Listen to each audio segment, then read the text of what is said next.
We don't really need to know everything about this. This Q and K we're going to learn about next in the following chapter.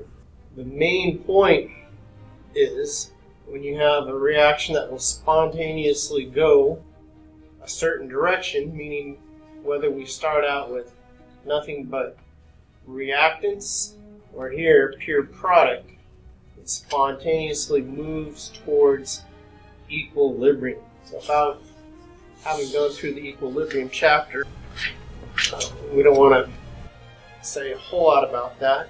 So the meat of this chapter is going to focus a lot on this equation here. It says Gibbs free energy is equal to the change in enthalpy minus temperature times the change in entropy. If we get a negative delta G, the forward reaction is spontaneous.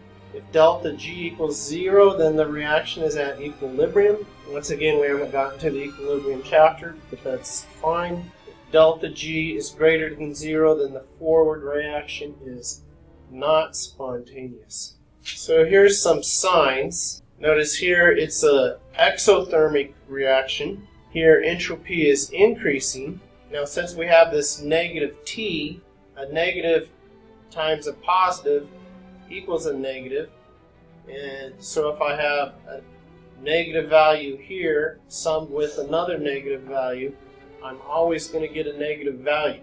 So what does that tell us about the reaction? That tells us it's spontaneous at all temperatures. So here's an example that's spontaneous at all temperatures. Ozone going to oxygen. 2O3s going to 3O2s. Now over here, when the change in enthalpy is positive, it's an endothermic reaction. Products are like up at a higher energy. The change in entropy is negative. That means it's becoming more ordered. That's a lot of things working against us as far as being spontaneous, because we're going to have a positive being summed with another whole thing that's positive. And so delta G is always positive. So this is non-spontaneous at all temperatures. And here's an example. So here we have exothermic reaction, things becoming more ordered. And so this negative times a negative makes a positive. And so if I have a negative being summed with a positive, depends on the magnitude. And so if we look at it and the change in enthalpy is positive and negative is our change in negative temperature times the change in entropy, we're going to get something that is spontaneous at low temperatures but not spontaneous at high temperatures. And this looks really intuitive. Liquid water going to solid water below 0 degrees Celsius, that spontaneously will happen without outside intervention. So enthalpy is positive for solid water going to liquid water. Delta S is positive. Liquid water is more random than solid water. So an increase in entropy. So this term is negative because of this. So here, if we ramp up temperature, we can make this term larger than this term, and we can get a negative delta G. So it becomes spontaneous at high temperature, non-spontaneous at low temperature. So this equation here is what we do the most calculations with out of this chapter. And so what you need to know is the sign conventions and a few other things. In the back of the book, we can look in the appendix and we see the standard Gibbs change in Gibbs energy formation. And we can calculate this delta G using the appendix. Now that's only at standard temperature. In this previous equation, this one right here, we can find a delta G at temperatures other than 25 degrees Celsius, which is our standard temperature. And if you read in the book, they'll say delta H and delta S don't change a whole lot at different temperatures. And so that's the beauty of this equation. So this is one way to find delta G. This is another way to find delta G, but this is only good at standard temperature. So in the future, we can relate delta G to this thing called the equilibrium constant. So I will be coming back to this. So when I ask, are there any questions at the beginning of class, and I don't get any, I come up with some of my own. And so this is a good set of questions over what we've been going over. What is defined as a process that may occur under a specific set of conditions? Would it be spontaneous? Absolutely. A spontaneous endothermic reaction always, well, endothermic, things tend to get cold, burst into flames. That sounds kind of exothermic. When you dissolved ammonium chloride in solution, you didn't use a spark. That seems to be just a question on whether you know what endothermic means. Of course, in my mind, what's more exciting about the whole thing is the products are at a higher energy. Why does it occur? Probably because it's driven by entropy. Things become more disordered. Brings up this. We can imagine pure solvent. Here's pure crystalline solid, and now everything's more random.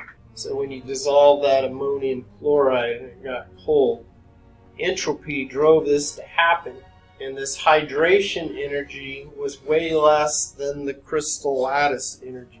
So all this energy had to come from the surroundings to break apart this crystal lattice, and that's why things got cooled. Which is a statement of the second law of thermodynamics. Yeah, spontaneous change, the entropy of the universe always increases. So I'm thinking that's probably it.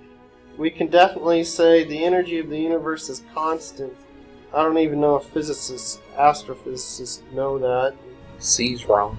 Yeah, that's what you're going to want to select there.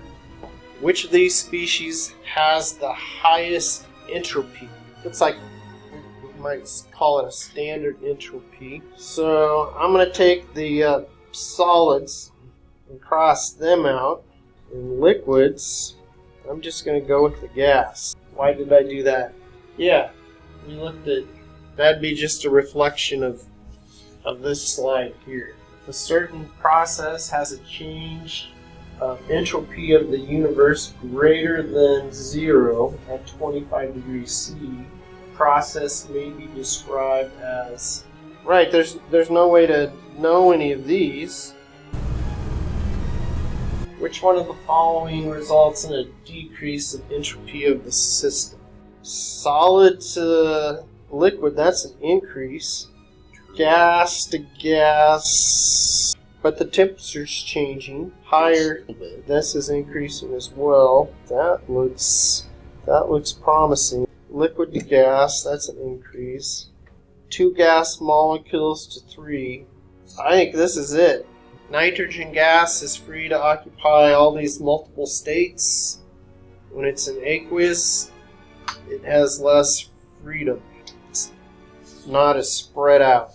So those terms for entropy. Now this thing here, what is the change in entropy for the vaporization of 18 grams of water at 100 degrees C?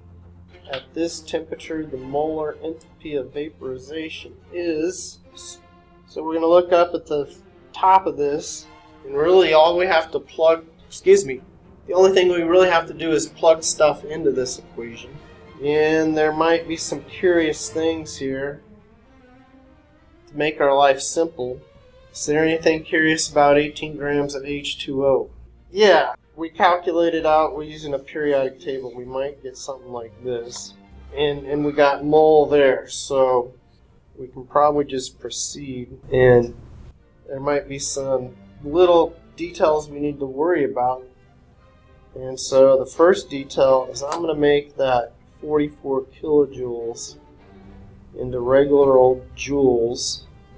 And if we look here, we got Kelvin everywhere. So somewhere off to the side, I'm probably going to go Kelvin equals the Celsius temperature plus 273.15. Alright, I can do this in my head. I'm going to go 373.15 Kelvin. Now it looks like I'm going to get units like I want. Ooh, there might be one other weird thing. Let's just go ahead and do this. 44,000 joules divided 373.15. Option C. Big question is the one at the end. The whole reason I printed this out was to do the question at the end. Consider the figure below that shows delta G for a chemical process plotted against the absolute temperature. From this plot, it is reasonable to conclude that what we want to think about is this thing here. Presently, we're seeing a positive delta G because it's above 0, and it keeps going positive. So if we're real lazy, we just look at this and say non-spontaneous at all temperatures means that delta H is positive, delta S is negative. So delta H is greater than 0 and delta S is less than 0. That looks like this one, right? Alright, real quick for a given reaction, we got a positive delta H, and we have a positive entropy, meaning things are becoming more disordered. This tells me if we get to the right temperature, it can probably be spontaneous. So the easiest thing to do is to set this equal to 0 and solve for the equilibrium temperature. And what that might look like symbolically, oops, it's not acceptable at all. It's not acceptable for 2 reasons. So now the only things to do is fix up kilojoules. I'm going to change that to 22,200 joules divided by 81.1 joules per mole Kelvin. And this also has a mole. My moles are going to cancel, joules are going to cancel. What's going to happen is Kelvin's going to flip up top. 22,200 divide 81.1. That's a curious temperature. Well, so now at temperatures greater than 273.7, that rounds to here. T must be greater than that temperature there.